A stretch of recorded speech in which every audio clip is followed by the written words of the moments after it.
Pakistan's Defence Minister Khawaja Asif has said that Islamabad is giving up on the Afghan Taliban and no longer holds positive expectations from the group. And this is after the Taliban government threatened to respond appropriately to overnight airstrikes it blamed on Pakistan.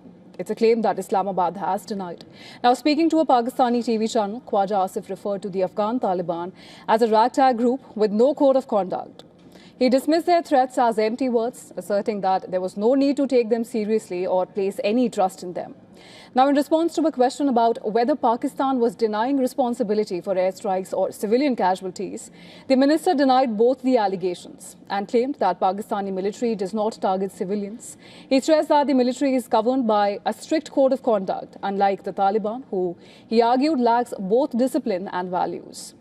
Now, Khawaja Asif reacted sharply to a question about the Taliban's intention to retaliate under Islamic law. He asked which Islamic law requires the group to live in a neighbor's home for decades and then commit violence, describing it as a self-devised Sharia.